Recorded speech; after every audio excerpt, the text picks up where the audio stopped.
Apa hukumnya tinggal bersama mertua perempuan dalam satu rumah dalam kasus istri meninggal dengan tujuannya untuk menjaga mertua tersebut? Nggak ada masalah, mertua itu mahram, ya, mahram mertua itu. Bahkan lebih cenderung pendapat ulama fikih yang saya cenderung padanya, ya. Jadi kalau jangankan istri meninggal, berarti masih tetap mertua, ya.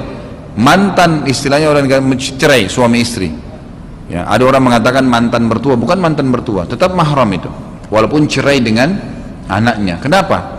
Karena Allah subhanahu wa ta'ala mengharamkan, ya, seseorang menikah dengan mantan anak mantunya, dan seseorang juga diharamkan mantan anak mantu menikah dengan mertuanya, ya, kan tidak boleh kita menikah dengan mantan istrinya ayah, ya. Tidak boleh menikah dengan orang tuanya mantan istri, nggak boleh. Orang tuanya mantan suami, nggak boleh. Itu mahram abadi itu selama kita akad nikah, gitu kan. Sebagaimana juga kalau antum menikah dengan seorang janda punya anak, gitu.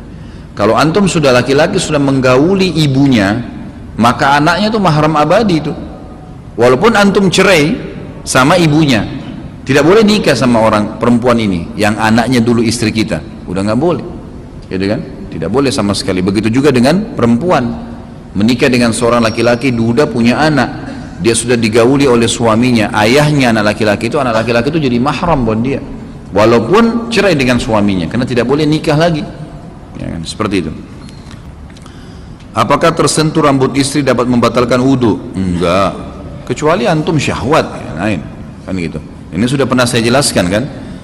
Jumhur ulama mengatakan bersentuhan dengan kulit yang bukan mahram, ya, kalau tidak diikuti dengan syahwat, gitu kan, dan tidak sengaja. Kalau yang bukan mahramnya, istri di sini sengaja pun tidak apa-apa, asal tidak syahwat. Kalau yang bukan mahram, jumhur ulama mengatakan kalau tidak sengaja dan tidak syahwat tidak batal, nggak batal. Tapi kalau sengaja memegang, nah gitu, maka itu masuk dalam, ya, berhati-hati maka batal. Kalau syahwat jelas batal. Dengan istri menyentuh sengaja atau tidak sengaja nggak batal kecuali dengan syahwat. Makanya Imam Ahmad rahimahullah menekankan hadis Bukhari, ya, yang berbunyi Aisyah berkata Rasulullah SAW pernah menciumku lalu kemudian keluar mengimami sholat tanpa wudhu lagi.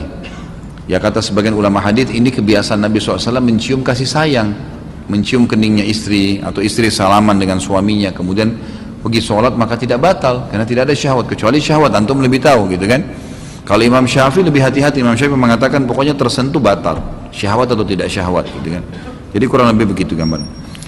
Bagaimana hukum menjual boneka yang dijual bukan untuk anak-anak, boneka berbentuk Doraemon, Mickey Mouse, dan yang tidak menyerupai ciptaan Allah? Sama saja, nggak usah. Memang kalau tidak jual Doraemon tidak bisa makan, nggak usah lah, syubhat itu, jauhi aja. Ya, kalau untuk anak-anak mungkin masih boleh, kalau enggak, apalagi Doraemon itu apa? Ada ceritanya, bohong itu, cerita bohong. Dan kita makin sebarin lagi kebohongan itu, subhanallah. Dari perutnya bisa keluar ini, bisa keluar itu, anak-anak mengkhayal nanti begitu. Bohong semua, ngapain? Nggak ada manfaatnya. Mickey Mouse tikus, ngapain kita sebarin berita tikus? Mendingan antum ceritain tentang Abu Bakar, tentang Aisyah, tentang sahabat pejuang-pejuang Islam, daripada Mickey Mouse apa segala, nggak ada manfaatnya sama sekali. Itu Batman, Spiderman, semua khayalan. Ada orangnya mana? Nggak ada. Bohong semua, dibuat mengkhayalan, tidak masuk di akal gitu. Itu permainan orang-orang Yahudi semua. Tinggalin itu, nggak ada gunanya. Jual yang halal, akhi, banyak sekali, ya Allah, pintu rezeki banyak, buka yang halal.